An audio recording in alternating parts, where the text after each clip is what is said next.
Кога зборуваме за лошите културни политики на актуелната власт, која целиот свој мандат работеше хаотично и без било каква стратегија, јасно беше дека ќе стигна до степен на целосно обезличување на културата. Почитувани, на крајот на вчерашниот ден, Министерката за култура на пресконференција ги објави резултатите од годишниот конкурс за финансирање проекти од национален интерес за културата за 2024 година и овој пат повторно без донесена национална стратегија за развој на културата. Ова е најлошата програма за култура досега. Програма во која програмските средства се видно намалени од претходната година, а со државни пари се финансира се, освен националната култура. Денес, за жал, можеме да констатираме дека во културата подолу од ова не може.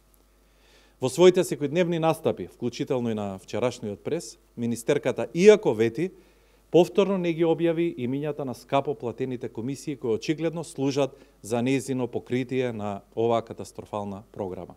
Убеден сум дека доколку се вистински професионалци, не би си дозволиле да потпишат ваква срамна годишна програма.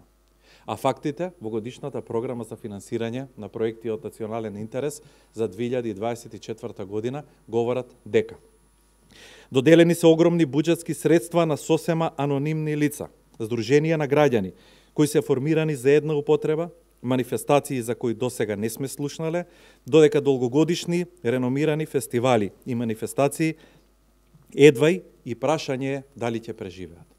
Годинава, според програмата, националните установи во државата едвај ќе имаат средства за реализирање на програми, но затоа пак со силни средства се финансираат проекти на непознати невладини организации, приватни фестивали и активности на лица блиски до кабинетите во Министерството и до власта.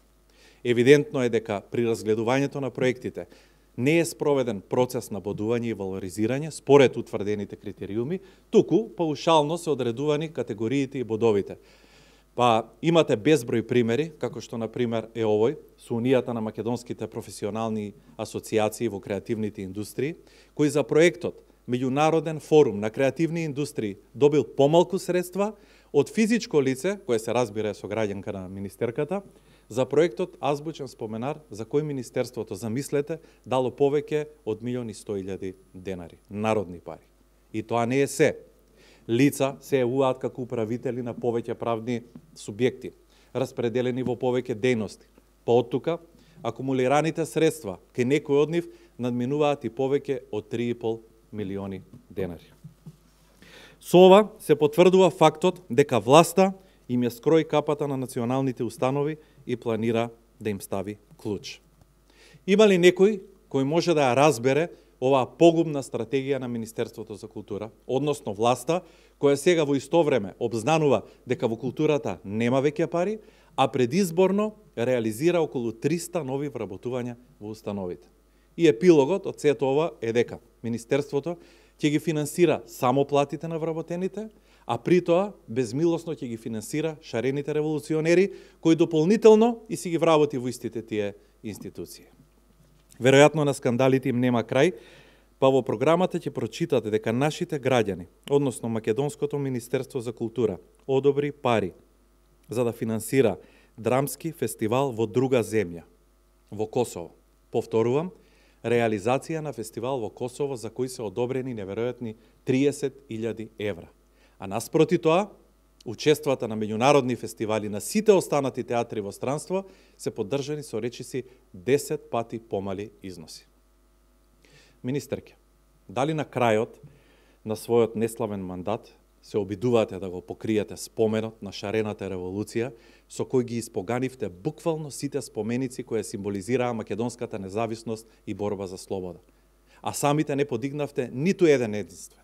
Па со 900.000 денари го финансирате City Refacing Доел, се разбира со едно вработено лице, за проектот одстранување чкртаници, исписи, говор на омраза и друга недолична комуникација од недвижни објекти од јавен интерес и споменици и спомен обележја. Може би и така е подобро, бидејќи вашето промашено владење и погубните политики што ги спроведувате на штета на македонската култура не заслужуваат ниту еден спомен во иднината која незапирливо доаѓа.